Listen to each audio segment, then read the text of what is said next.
अधिवर्षिता निधियों और ईपीएफ सहित मान्यता प्राप्त भविष्य निधियों के मामले में 1 अप्रैल 2016 के पश्चात किए गए अंशदानों में सृजित निधियों के संबंध में भी 40% के कर मुक्त होने का वही मानदंड लागू होगा।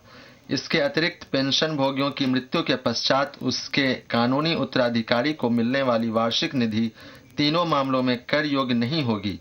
इसके अतिरिक्त हम कर छूट का लाभ लेने के लिए मान्यता प्राप्त भविष्य और अधिवार्षिता निधियों में नियोक्ता के अंशदान की मौद्रिक सीमा 1.5 लाख रुपए प्रतिवर्ष करने का प्रस्ताव करता हूं।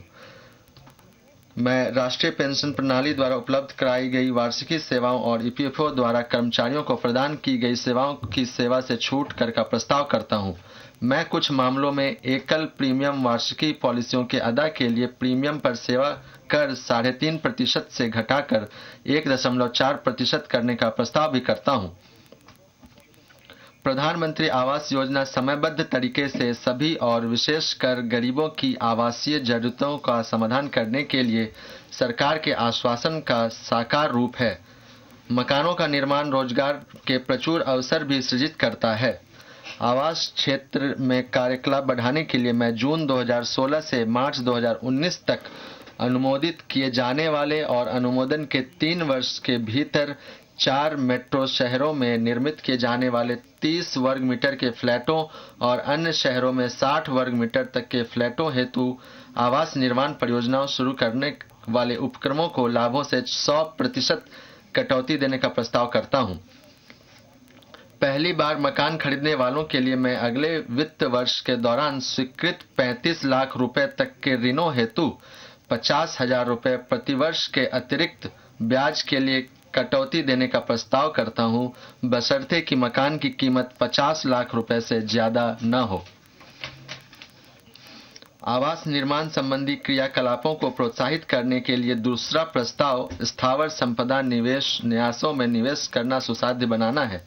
मेरा प्रस्ताव है कि स्थावर संपदा निवेश न्यास और विशिष्ट शेयरधारिता वाले INVIT की विशेष प्रयोजन साधन की आय से किए जाने वाले किसी वितरण के लाभांश वितरण कर के अध्याधीन नहीं होंगे।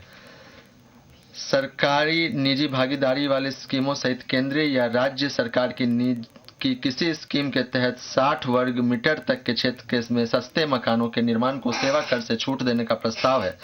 मैं यह भी प्रस्ताव करता हूं कि निर्माण कार्य में उपयोग के लिए निर्माण स्थल पर विनिर्मित कंक्रीट मिश्रण के लिए इस समय उपलब्ध उत्पाद शुल्क छूट को तैयार मिश्रित कंक्रीट के लिए भी दिया जाए।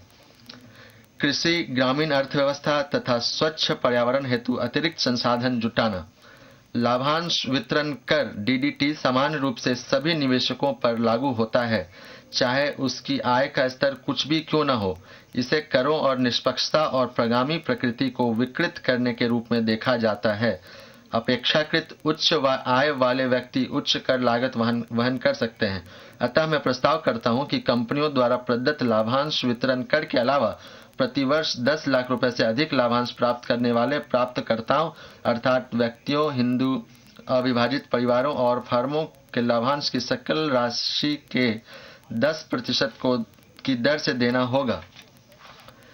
मैं कंपनियों, फर्मों और सहकारी समितियों को छोड़कर 1 करोड़ रुपए से अधिक आय वाले व्यक्तियों पर अधिभार 12% से बढ़ाकर 15% करने का भी प्रस्ताव करता हूं। मैं 10 लाख रुपए से अधिक की लग्जरी कारों की खरीद पर और 2 लाख रुपए से अधिक की वस्तुओं और सेवाओं की नगद खरीद पर 1% की दर से स्रोत पर कर संग्रह करने का भी प्रस्ताव करता हूं।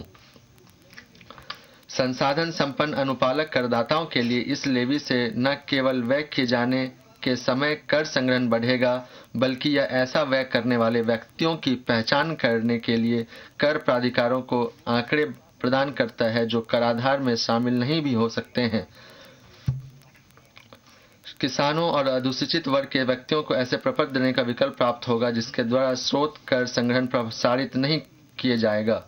विकल्पों के मामले में प्रतिभूति लेनदेन कर की दर 0.01% से बढ़ाकर 0.05% करने का प्रस्ताव है।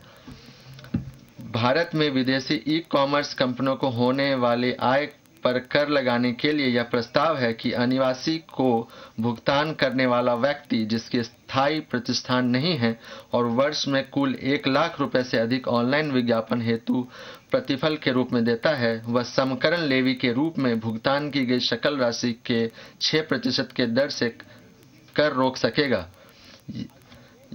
मैं सभी कर योग्य सेवाओं पर 0.5% की दर से कृषि कल्याण उपकर नामक उपकर लगाने का प्रस्ताव करता हूं, जिससे कुछ प्राप्तियों का उपयोग विशिष्ट रूप से कृषि सुधार और किसान कल्याण से संबंधित कार्यकलापों के वित्त पोषण के लिए प्रयुक्त होगा। यह उपकर 1 जून 2016 से लागू होगा।